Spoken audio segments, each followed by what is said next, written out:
नमो देव्यै। माँ भगवती चामुंडा जी, हिमानी चामुंडा जी का दर्शन लाभ प्राप्त होने के पश्चात हम जा रहे हैं। और ये दृश्य कि जहाँ हम चामुंडा जी से लगभग अभी 1.5 किलोमीटर तक नीचे आ गए हैं। 14 से 15 किलोमीटर तक की चढ़ाई थी जो हमने पूरी की। और ये परिदृश्य कि नीचे गर्मी महसूस हो रही है और ऊपर जा कर के जब बादल आ गए तो बहुत ठंड हो गई। इतनी ठंडी हुई वहाँ पर कि हमें लग रहा था कि कोई हमें ज़रूर जैकेट या कोई गर्म कपड़ा लेकर के आना चाहिए था। पहला अपना अनुभव है। और यह दृश्य भी है कि यहाँ आप देख सकते हैं इतने घने बादल, पूरा जो हिमालय है वो ढका हुआ है।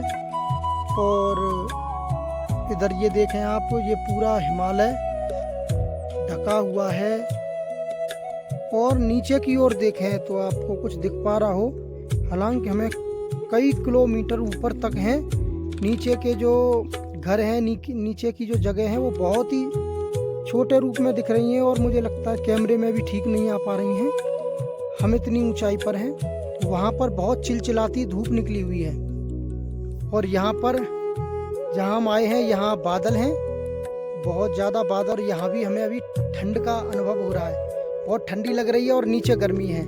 माँ भगवती की जैसी इच्छा कृपा। यहाँ हिमानी चामुंडा कई बार आना हुआ है, लेकिन हिमानी चामुंडा जी का अभी तक दर्शन लाभ इसीलिए नहीं हो पाया कि जिस समय में हमारे आयोजन आदि रहे हैं तो उस समय या तो थोड़ी सर्दी भी रहती है, तो सर्दी में यहाँ बिल्कुल पूरी बर्फ़ से ये जगह आच्छादित हो जाती है, ढक जाती है।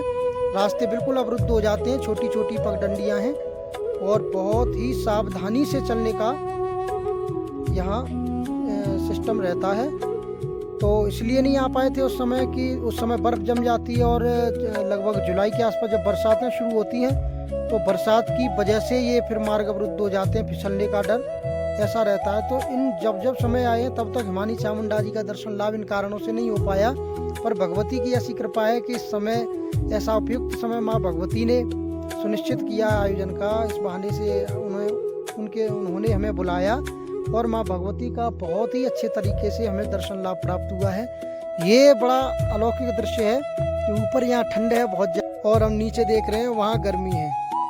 यहाँ से आप धर्मशाला है जहाँ क्रिकेट आदि टूर्नामेंट मैच वगैरह होते हैं, वो स्थान भी बहुत यहाँ से बहुत वैसा दिख रहा है। कांगड़ा, पालमपुर और ये नगरोटा आदि जो स्थान है सभी बहुत पास से दिख रहे हैं। हम इतनी ऊंचाई पर हैं, जैसे प्लेन में यात्रा करते समय सारी चीज़ें ऐसी ही दिखती हैं, वैसी ही यहाँ से आज ऊपर से ये अलौकिक ऐसा दृश्य है। नीचे की सारी चीज़ें ऐसी दिख पा रही हैं। बहुत हरा भरा वातावरण है। यहाँ से देखें बादल उठ रहे हैं बहुत ज़्यादा।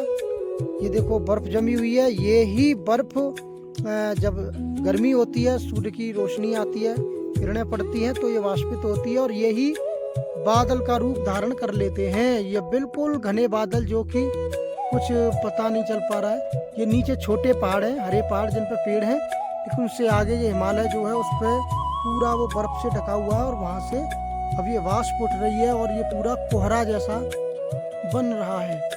और इसी से बहुत ठंड है और कभी भी बरसात हो सकती है। यहाँ ऊपर बरसात होती रहती है, कभी भी किसी भी समय पे आ जाती है। 10 मिनट में आ जाए, 20 मिनट में आ जाए, कोई पता नहीं रहता है। माँ भगवती आप सभी का कल्याण करें, आप सभी को भी ये अलभ्य लाभ प्राप्त हो, ऐसी मैं माँ भगवती से प्रार्थना करके आया हूँ। माँ भगवती आप सबकी हर कामना पूर्ण करे और आपको भी ऐसे उत्तम अवसरों से जोड़े।